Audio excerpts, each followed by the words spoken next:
Welcome back to Leveraging Leadership, where we unpack the art of business leadership. I'm your host, Emily Sander, Chief of Staff turned Executive Leadership Coach.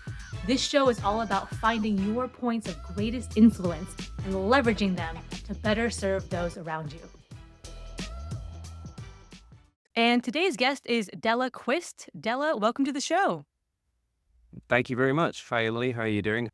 Doing well, thanks. Appreciate you being on. And you are a leading authority in email marketing. Can you do a quick intro and background on who you are and how you got to where you are today? Sure. I'm Dela Quist. I started out many years ago in publishing, and at the very beginning of this kind of .com being the first time around, I kind of realized that this was an amazingly exciting opportunity and media was going to head that way. And so I moved in very early. I headed up the team and the growth of Excite in the UK back in the day. And when we lived there, I founded an agency in email, and I ran it for a while.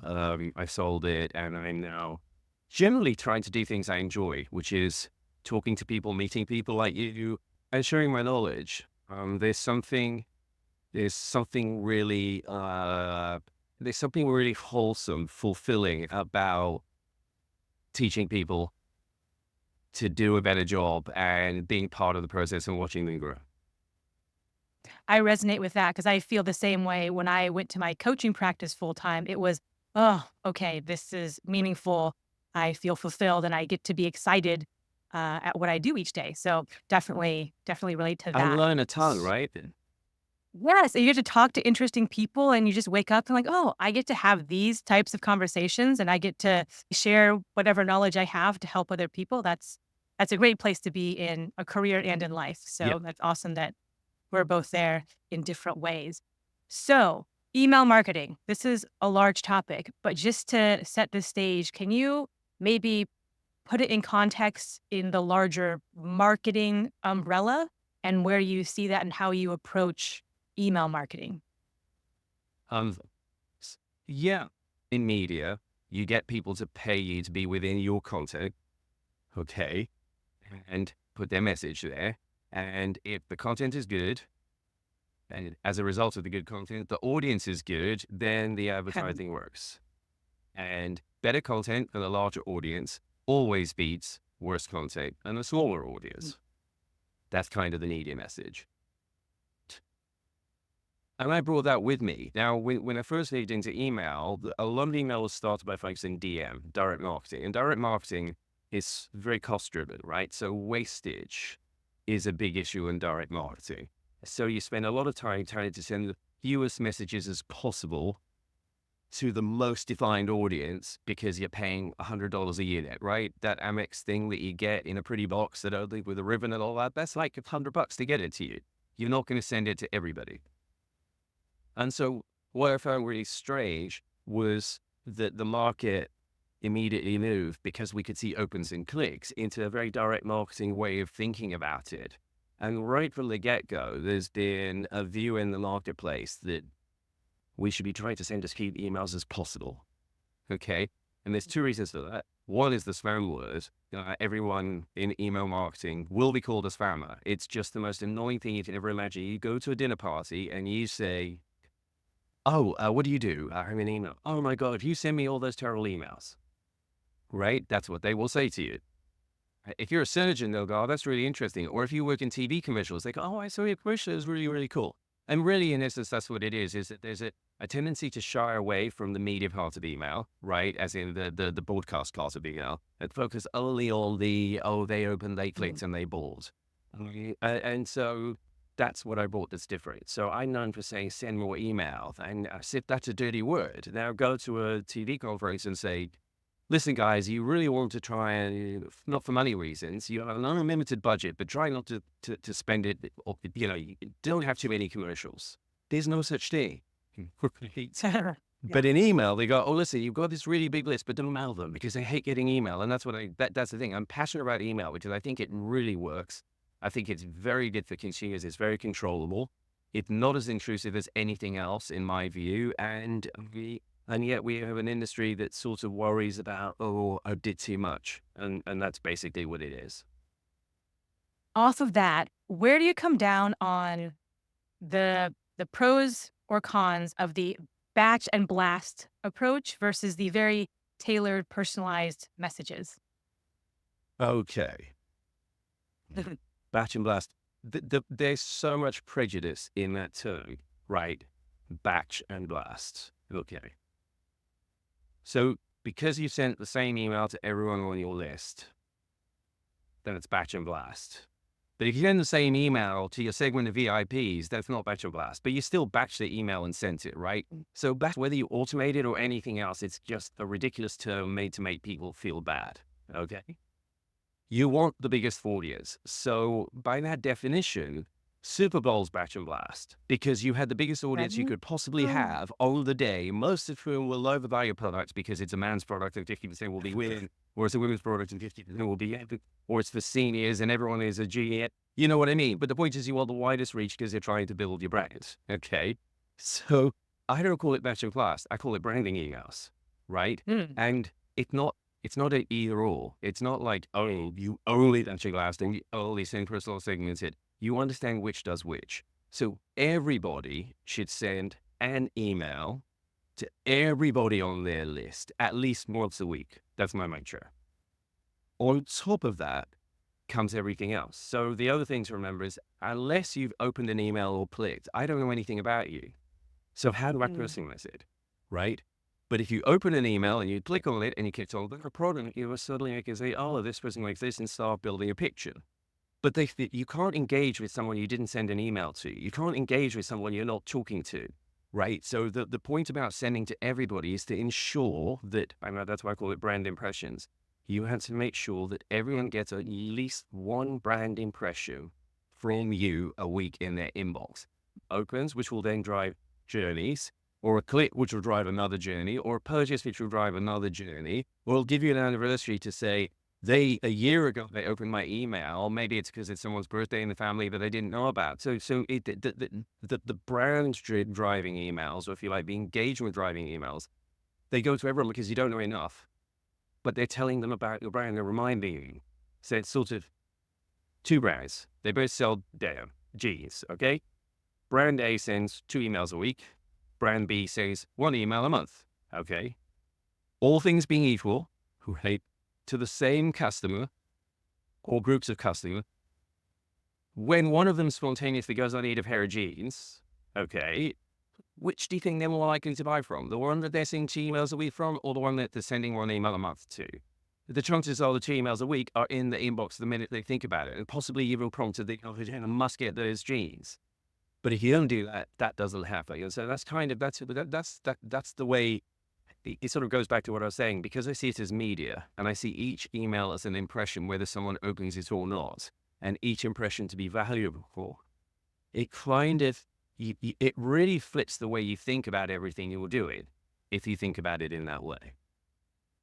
I love that brand impressions, and I have a personal story. So when I was working as chief of staff, one of the inbounds I got was from this company that made outbound sales calls. And so we were kind of looking at this and then not looking at this, and we were going to use it for this specific campaign, and then we kind of backed off from it.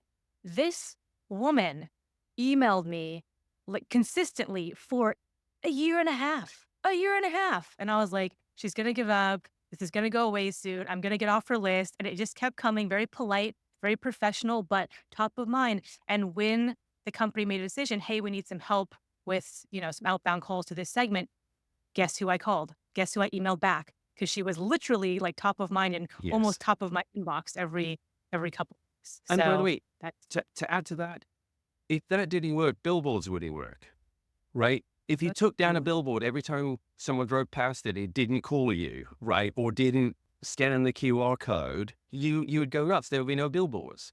So the point Yeah. about it is that it's there as a reminder and it's part of the overall mix, right? So I guess what I'm saying is that everybody is using email as a conversion tool, right? Oh, you're my customer. I know who you are. I know you like this. So I sent you that. And because of that, I had an 80% open rate and you bought. That makes me great. Okay. But actually, the other part of it is when they're not there, I'm always in the inbox, right? And you tell a Yeah. story.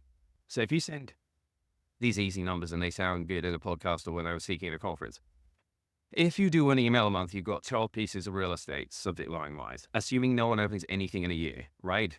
If you say bi-weekly, you have 26, right? If you send weekly, you've got 52. And if you send daily, you've got 365. If you send twice a day, then you've got 700 and something pieces of real estate. And yet everyone wants every subject line to be the perfect one that makes everyone open every email. Oh, I've got 50 Yeah. pieces of real estate. I've got 52 opportunities to tell my story. And I like insurance because it's quite, everyone buys it, right? And everyone understands there's pet insurance and home insurance, and auto insurance and this insurance and that insurance. So if I was Geico, right, I know that you're at a cycle. When you're at a cycle, it's impossible to make someone who isn't buying insurance open at more than about 1.5 or 2%, right? That's good. Okay. When they're in, then they're opening 10, 15, 20%. So you know they're not going to open, right? But you say, Acme Insurance, best for home. Acme Insurance, best for autumn. Acme Insurance, best for this. Acme Insurance, best for that. Acme Insurance, best for this. Acme Insurance, we're the greatest. Acme Insurance, autos, best service. And by the end of it, if I say to you on a net promoter score, who are you likely to go to when you're looking for insurance? It's Acme Insurance. Why is that? Well, because, they're really good at customer service. How the heck did they know that, right? Because you told them. And so I don't Yeah. obsess with people opening emails all the time. And here's a little stat for you. Human beings will open, on average, somewhere between about 1 in 7 and 1 in 12 emails, no matter how many you send. So if you send one a month, you're going to get one open a year, right? If you send one a week, you're going to get 4 a year. If you send one every day, you're going to get 20 opens a year, right? It's kind of a conversation. But once you've built your email, okay, the production cost has been done. It's not very high, okay. The cost of sending it to more people is email nearly as cheap as air, okay. You can reach 200 people for a penny. 200 people per penny. So why wouldn't you mail though? What are you holding back from? So this leads it into the fear of, I think there's a fear of nagging people and getting unsubscribes, and we can talk about unengaged audiences and things like that. But just to key in on the unsubscribes, 'cause I know people are like, well, I can't send them an email and free every day, Della. Twice a day, we're gonna have a whole bunch of unsubscribes. What would you say to that? There are a couple of things. So the first thing I would say, I didn't tell you about my mantra. My mantra is hashtag DBS, right? Which means hashtag DBSmart. So if I say send more email, that doesn't mean that you will find the worst email you ever created and send it 10 times all one day. That's hashtag DBSmart. I used to say hashtag don't be stupid, but people don't like that as much, right?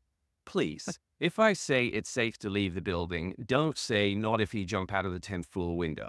Hashtag do Yeah. be smart, right? So if I say to you, increase your frequency, you don't jump from 1 a month to 3 a day without proper consideration, thinking it through, building a good story, investing in the story, right?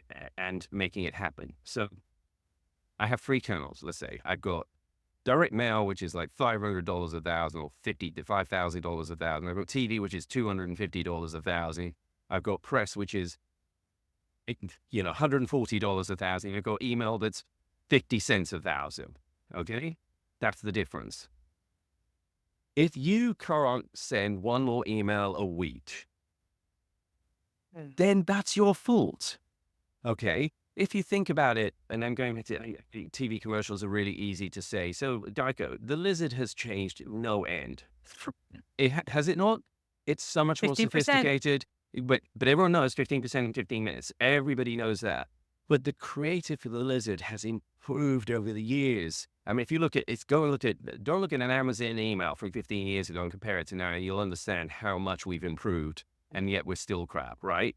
So the point is just like the Geico lizard, technology, the CGI is better. The story got a bit boring, so they had to bring in other characters and turtles and this and that, everything else, and tell a better story in order to make it possible to keep putting the commercial on TV every day, multiple times a day for 15 years. You don't just run the same commercial over and over and over again, right?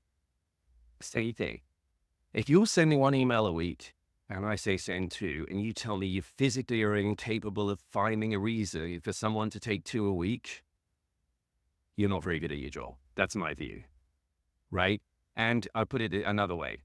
If you had two marketers, one who managed to get their audience to tolerate two emails a week and one that shouldn't and could only get them to tolerate one a week, who do you think is going to win? And so I put it back onto the marketer to say, I could do two. Whatever number you do, I could do one more because I'm smart and I know what I'm doing, right? And by the way, one more doesn't mean everybody getting another one, okay? So if you do a purchase anniversary email, that's +1. If you do a birthday, that's +1, but only 1/365th of your email gets that other email, right? So that's one more a year. You don't have to think of it as everything happen immediately. You could build 10 automations that everybody got one automation a month touched by it, and then you're suddenly increasing by about half an email a week to everybody on your list, or half an email a month to everybody on your list. That's what I call DV smart. But here's the other thing. The Times, the New York Times, or the Times of London, right? They're daily papers, okay? Do you think they ever sit there and go, oh, yeah, or something, we don't really have anything to say, so we're not going to send, we're not going out today, right? They find something to say. They pay journalists to say something good. They stockpile good material, right? This is a publishing enterprise, and it came from media and publishing, right? It's about publishing, and the difference is it's to your own list. And the best thing about your own list is the chances are you have more relevant people on your list than you could buy in any media channel without significant wastage. No matter how niche you are, in fact, the more niche you are, the more likely you are to be able to deliver a completely wastage-free 10,000, 5,000, even 500 people that you couldn't buy anywhere else. And these are people who said, I want to get an email from you. And these are people who know that the law says they can unsubscribe anytime they want. And these are people who choose not to exercise the right to unsubscribe. You say, I'm giving choice to the consumers. I'm going to put preference to here, and I'm going to do this, and I'm going to do that, but I won't give them the choice to unsubscribe. I'm going to decide that. Drives me nuts. So if you take, all right, we're going to increase the frequency of email. Where do you come down on? I've heard you have to mix in value, value, value, ask, or information, education, and then sell something. Is there a mix of that? I'm sure it depends, but where do you come down on that? I try never to give an it depends answer, right? And I also try and stop people from giving it depends answers. So I always try and give you the context within which you can make that decision without saying it depends. So this is over and over and over and over again. And in fact, I've been doing this so long that I'm instrumental in most of the industry surveys are out there. I've contributed to the questions that go in it and the thinking behind it and everything else. So there are two questions that are typically asked of of consumers about email marketing. They're similar questions, right? But if we choose to pick one over the other and interpret things in a very brutal way. And the question is this. What do you find, what annoys you most about the email programs that you get, or the marketing emails that you get from brands? And they'll go to the offers. Oh, bombarded with offers. Or too many emails. Those are two things that come up really high that we go, oh, that's it. Yeah, 40% of people said too many emails makes them unsubscribe, and 40% said bombarding with offers make them unsubscribed. Flip the question another way. Ask the, what would you like to see more of in your email campaigns? Do you know what the number one answer is?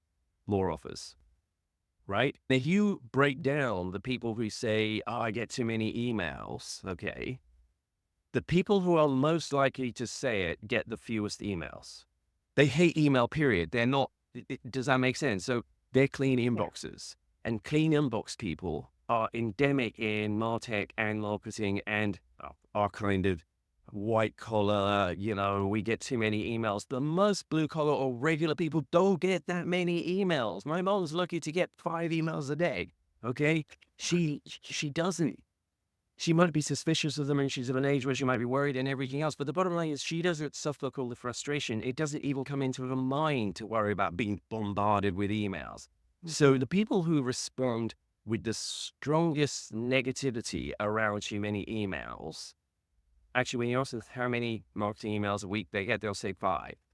Goes to the people who say, I think the problem will bring them on, they're getting 50. Okay. We Yeah. get everybody's exactly the same. And we extrapolate a survey. I can make anyone say anything from any survey that I want them to. And anybody who knows what they're doing in stats and marketing can do the same thing. And so we've just chosen to terrify people into thinking everyone hates getting an email, right? Blah, blah, blah. Now, let's go back to the content versus the offers. The other part of it is where they are in the life cycle. I mentioned to you before, if someone's in a 2-year cycle, let's take vacations, it's very hard to get them to open an email. It doesn't matter what you put, right? They won't open an offer, and they certainly aren't after a year. Oh, yeah, I'm going to browse. And you know what? My number one source of holiday inspiration is Expedia's email. No, it's their life. It's people they talk to in social media and everything else and blah, blah, blah. So we kind of pay lip service to it. Now, if that means that you can send the wider mix means that you can send more emails. And in particular, if you separate the permissions, right? So your content emails, if you unsubscribe from it, you're not unsubscribing from the offer. And if you unsubscribe from the offer, you're not unsubscribing from the content program, right? And the reason for that is because people kind of know what sort of email they get. We were talking at I was at a conference and everyone was saying how, I forget which brand it's at, DSW, for example, I know they send at a particular time with the offer, blah, blah, blah. So you typically buy at that time, an hour or two after you get the email, look to see if there's an offer, if it's good, you either go in store or anything else. And so it becomes a very valid part of it. The final piece is that whatever's in the email, right, with a 20% open rate, that means 80% of people will not open that email. Yep, 10%, 90% of the people won't open the email, but they have to engage with the subject line, right? You cannot delete an email without knowing who it's from and what it's about. In case it's sorry, or your mom's saying, your aunt's very sick, you better drop everything and come and visit her. Or bring home, we've run out of diapers, bring them home on the way home, right? You don't just delete emails without going, exactly who it's from, I know exactly what it's in, and I've made a decision. And you use it with your highest cognitive functions because of the danger of what might happen for deleting the wrong email, right? And then a split second is a rounding opportunity. Right. So you have to look at people not opening or engaging with the email within the context of what else did they do. And if you've tracked them in other channels, you'll often find that someone who didn't open an email that says 40% off in store today only, right? That's the big chunk of the people who didn't open that email turn up in store. Whom did they know? They just read the subject line. Yeah. Right? This is your little brand impression. Okay. And if you get, let's just say, 200 of those a year, how do you best use those? If a marketer's going, okay, so they might not open 90% of my emails. So the body text is, they don't even see that, but they see whatever, the first 50 characters or what it is on the subject line. That's prime real estate. How do marketers best use that? The same way as they use someone who gets up and walks out the room when the commercial comes on. Right? If they only do one commercial a year, that's a bad thing. But if they're on every day, it doesn't really matter. I'll get you one of these days, right? So that's the thing. Yeah. The second thing is they get used to the tune. Just that you guys, have you ever played the logo game with a kid? You know the logo game where they flash up tiny pieces of logo and you've got to guess, oh, that's Hyundai or that's Oh, play it with a kid who's like 10 years old and they know brands that you would not believe that a kid yeah. would know. From dog. So first of all, it's me, right? I haven't forgotten you, Yeah. you haven't forgotten me. Two, I'm not obsessed about whether you open the email or not. I'm all over you if you do, right? Because I have all these automations set up and all these journeys set up. As soon as you show yourself as wanting to do something, I'm all over you with the personalization, right? And all the platforms make it easy to do, okay? But what we're not doing is it's like we've got a bucket. a leaky bucket, and we're spending our entire time fixing the bucket when there's a fire hose above it that you can turn on, right? And the fire hose is the brand part of it, right? The media part of it. So you just sit down and say, no, no, no, right. Today, this is what I've got, and I'm going to start preventing leakage and increasing conversion rate and blah, blah, blah, with actually putting more into the top of the bucket. And that's kind of how I see it. So another way of saying it is, if I said to you, you've got 52 pieces of real estate that are 80 characters long, right? I'm giving you 52 tweets. Know what to do with them, right? You wouldn't ask me that question if I said, here's our Twitter account.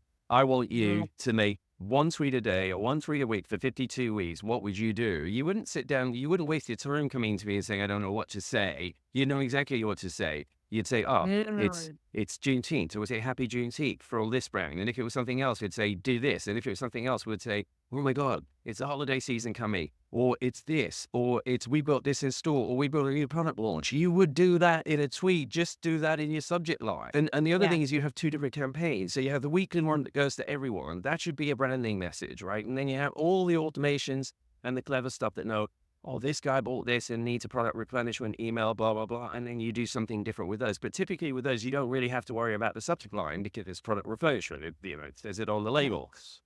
It says it on the can. It's really easy. So that's kind of it. Thinking about it in two ways. And one is almost like your media operation. So it's like a tweet with a billboard behind it with access to your store. That's how I look at an email. Okay. So if they don't respond to the tweet, great, they got the message. If they do respond to the tweet, they'll see a billboard. Okay. If they don't respond to the billboard, that's cool, that's fine. I'll find them somewhere else because I know they'll actually behave in another channel, right? I'll just look for them somewhere else. And then if they actually respond to the billboard and click, then they actually transport it into your store. So it's like a three-in-one, and everybody's only focusing on the final piece of the puzzle and they, oh, well, if they didn't click, it's not worth it. And that's what frustrates me about the message I'm trying to give is it's so obvious in all other marketing, right? But as soon as you say email, people start behaving in a way that is unreasonable. Yes. So given all that, how do you gauge the success of a campaign, or what kind of markers or behaviors or trends do you look at to say, all right, this is going in the general direction we want, or this is getting the specific outcomes that we need from this campaign? The KPI question, right? So one of the interesting things about KPIs is this my controversial take on it. If the KPI has the word rate behind it, I don't use it. Right? Rates make you go blind. There's a golfing saying that, driving's for the dog, but driving's for the show, putting's for the dog, right? Yeah. In email, I say rates are for the show, totals are for the dog. Okay? So what do I mean by that? If anyone says to me, I had a 340% increase in conversion rates, yeah, I know they started with 3 people. It's not hard, right? If you started with 1 million and you tell me you got 2%, I'm impressed. Okay? Yeah. So anyone who shows you a rate is hiding something. And by the way, that's why they move from open rates to click to open rate, because it's a bigger number.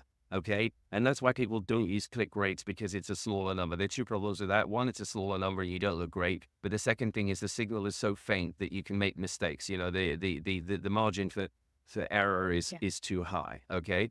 So I count totals. Yeah. Total opens, total clicks, total revenue in general. But I've calculated, I've created a metric, and by the way, anybody who wants to look me up on LinkedIn and ask, I can send links to all of the stuff that I'm talking about. I've got a lot of data proving it, et cetera, and white papers that explain it. But it's something called open reach. And open reach is the cumulative unique opens. So what that means, typically, this is what happens. If you send email, if you had a listed 100,000 people, all of whom had opened an email in the last month, okay, come back in a year, somewhere between 40 and 60% of them would not have opened an email for 12 months. It's normal, right? And Okay. the way people keep their lists going is they actually they stop making people who stop for a year, and then they Yeah. bring new people in. So their Yeah. acquisition costs are high, and then they go and pay Meta or somebody to buy them back in another channel. I don't understand that when all they had to do was actually just send them an email. So um, the if you count cumulative unique opens, right, what happens is it tells you what percentage of the 100,000 opened at least once month period.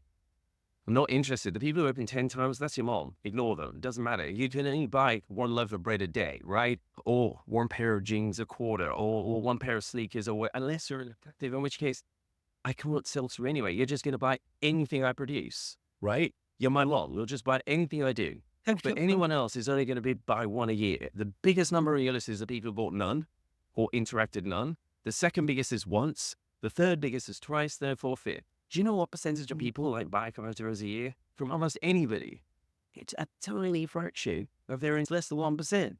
And yet we build entire programs around trying to build out the VIP list. So even if you double it, that's 300 people. So what? Whereas if you add 10% more to the people who bought once, now that's the biggest number you've got. So the cumulative unique open rate, the percentage of your list that have opened at least one, your revenue tracks that more closely than any other metric I've ever seen. It follows clicks as well, but clicks are smaller signal, right? So in essence, what we're trying to do is say, the closer to 100% of my list that I get to open once, the closer to maximizing the revenue I can make. So if you can Okay. move, it's this year only 50% of your list, which is very typical, open one email. Next year, make it 55. I will guarantee your revenue will go up by at least Oh, that amount, if not more. Okay. Then okay. next year, you make it 60%. Open once. That's all. Open once. Right. And there are other studies which I can share if anyone asks me. One was done by MailChimp a while back. And MailChimp, because they have the e-commerce platform attached to a lot of their clients as well, they're able to see revenue from people who never got an email at all versus people who got an email Yeah. and never opened versus people who got an Oh, email and opened and once. And once. the difference in revenue between the people who never opened and the people who never got an email is huge, right? The people who never opened spend 25%, I'm guessing, guesstimating the numbers, they're about 25% more likely to spend more money with like a 30% higher average order value than someone who never got a single email from them. And these are folks who you're spending a ton on social media, a ton on press and advertising to get them to come back to your website, and they come back at a lower value, they spend less, and they spend less often than folks who are on your list. So just the fact of being on your list and getting at least one email, whether you opened it or not, makes you more likely to purchase. And if you open, that suddenly goes exponentially higher. The first is the open click buy, that's some. But as soon as you open, you're letting people know, the marketers, oh, this guy's really interested. And so suddenly you move from getting like one email a month because you're unengaged, right, to getting 3 a week because you love me and you're my VIP now. So you move from one program to the other. Okay. And you don't start, and you're much more likely to buy twice then, because that's the whole point about those VIP programs. They grab you, bought one, I can make you buy twice, and I've got 30 days to do it, right? That's the way it works. And so, but when you take them out of the unengaged list, right, and you put them in the engaged thing, you you take all the value out of the engaged and put it in the engaged, and you go, my unengaged list gives me no value because the open rate's 2%. But no, if you count it cumulatively, everyone who opens from your unengaged list for the first time is a cumulative unique open. And every one of those significantly jumps from being charter buying like 2% to charter buying 60% just by opening once. So you never stop trying to make them open once. The final thing if I'm talking about that is that we tend to sort of look at your best customers and take our tactics from the best customers and apply them to the people who hardly engage with you. And I think that's really weird. You should be treating your unengaged list as a segment that has as much value and deserves as much care and as your top 50 buyers list, right? Because they behave differently. A subject line that appeals to them is not going to appeal to someone who hasn't opened an email for a year, for example. So The most valuable part of your list, because everyone you take out of there, you're taking them from a list where the expected revenue or their revenue per week from that list is like $5, and you're putting them into a list where the revenue per week is $60. But you Yeah. say that list is $5 and this is 60. And I'm saying this list is the source of all your 60s, or many of them, or should be. So there you go. It's hard for me not to There we get go. super passionate about this because I can I can see tell. it. No, I love it. I love it. So my just to recap, my takeaways are, first of all, email marketing is insanely cost Cost effective. effective. It's one of the most cost effective things you can do in your whole marketing arsenal. And I love so second one would be email more frequently. You're not going to hurt anyone by emailing more frequently. You only have upside. The people who are going to get scared away are They sub probably 1% would or have bought anyway, but at least now you yeah, know, right? And if you've ever yeah. been in sales or, business development, what's worse, there's nothing worse than the prospect who won't say yes and won't say no, right? I mean, your energy and everything else. It's I often, like back in the day when that was part of my job and I had to do it seriously. After a while, I'd say, listen, can you do me a favor and take yourself off the prospect list? Tell me you're never going to buy now, and then I know where I stand. But don't try and make me feel good. So it's kind of the Okay. same thing. Yes. So number one, cost effective. Number two, send more emails. Number three, treat the subject line like a tweet, which to me just unlocks a whole, oh, okay. If I think of it like that, it's easy. I don't have to sit there and be like, okay, I got to make my subject line perfect and use this keywords up front and all these different things. So treat the subject line like a tweet and know that that is your prime real estate. So the first 50, 80 characters of your subject line, you want to, The entire thing, even if it's 400 characters long, trust me. And I'll come back to subject lines because I want to qualify what you said about subject lines. You're absolutely right, but I want to qualify it, and that's part of it. They don't have to be 65 characters or the first or the this. You can make it as long as you like because folks want to read the whole thing just to know whether they are deleting something they shouldn't be. Follow. okay.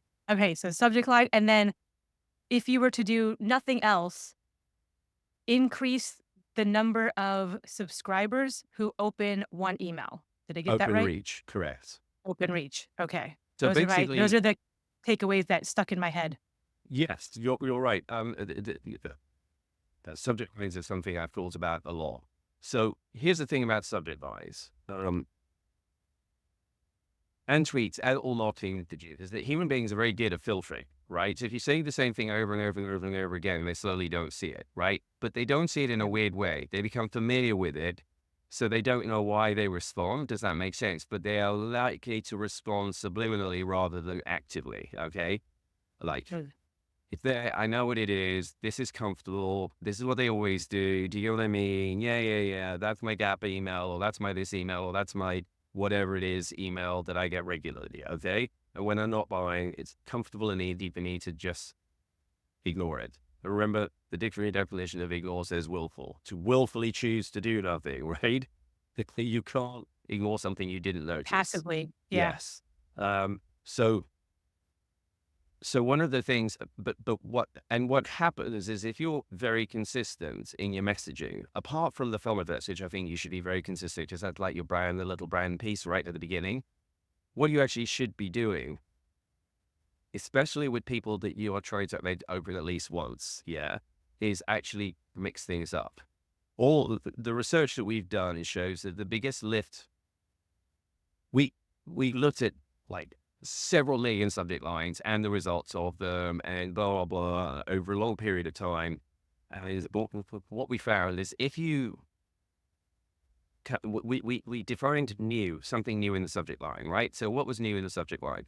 We defined something new in the subject line is a word, a phrase, or an emoji, or something in the subject line, or a technique, very short, very long, in between, whatever it is, that you had it done in the previous 3 months, right? Variety. Change it. Yes, that gives you like a 14% lift, just the change. Ooh. And if one of the reasons why the way people subject line test, it tends that they're always looking for the perfect solution, right? And then they'll do it all the time. And otherwise we'd all be rich, right? Your list, everything would always go up and we'd all be billionaires. But it always fluctuates out. The reason it fluctuates out is people get used to it, right? or all the people who like really short subject lines have engaged, and it's missing out on all the people who need a long subject line to make them really understand what's going on before they open it, which will make them engage. People who hate emojis won't engage when there's no emoji, or vice versa, right? Do you see what? So what you should be doing is cycling through broad themes. Now, within that, if you say this week it's short, because we haven't done short for 3 months, just 3 or 4, 5 short ones and pick the best one because we're going short, right? If it's mentioning the word unicorn in the subject line, because you've never done that, and we randomly want to throw the word unicorn, by the way, I'll give you a list because it was so unusual, everyone will still, I wonder what that's about, right? Then you test 5 subject lines with unicorn. So you still do the testing and everything else, but you run your tests on a rotational basis. And over a 12-month period, you go through all the things you need to, and that will give you the best chance of engaging everybody, no matter what their personal preference for subject lines is. There's a chance you hit them between the eyes at least once. If you cycle through over the course of a year, then you're going to hit the people who like emojis in subject line, who like the long ones, who like the short ones, who Who like like the their name. what did rainbow unicorn mean? I have to check that one out. Yes. Or they just like seeing Dear Dela, right? Or Hi Dela, or Hey this, or, Oh. you know, Yes, yes, yes. and after a while you don't see it, right? So if you don't see Yes. it normally and then you see it, so kind of that's what you have to do. And so it's a combination of, yeah, it's a tweet, but 2, you have to rotate through things. Just the same as over a 12-month period, it's very rare for a brand to run exactly the same commercial for 12 months. It pays Right. nods to the holiday season. It pays a nod to the Super Bowl. It pays a nod to this. It pays a nod to that. It talks about things that else are going on in the world. It talks about the commitment to DEI. It talks about all kinds of things in commercials, right? And that's because it would be boring if you said the same thing all the time and nobody would see it. Okay. There is so much great stuff in this, Della. So I wish we had more time. I could talk to you about this for hours, but if people are interested and say, okay, this guy knows what he's talking about. I am in charge of marketing, or I have an idea for marketing and I want to get in touch with you. How do people reach out to you? What's the best way to connect? The best way to connect, you could go to LinkedIn and reach out to me, right? I'm kind of, uh, there is a delaquist.com website, which I'm kind of finishing at the moment. It's not super ready, but I'm happy for people to go and have a look at it.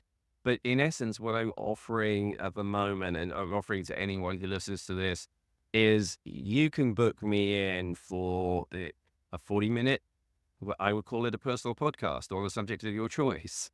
So basically, anybody could be in your place asking me any question they wanted, and I offer that for free to anybody. It isn't a qualification. I do a certain number of hours, and when they're full, then they're full, and you have to wait. Or, maybe one day I may feel that I'm going to stop doing it. But at the moment, I'm finding it's a great way to, as I say, meet people. Anyone who has a specific emailing question or an email product question because they've got MarTech and they want to know, that's really interesting. How does this translate into how my product could work? I'll talk about that. Careers as well, because there's so many careers in email. And it's one Yeah. of those things, it's a beautiful place to start because of the technical skills you get very quickly.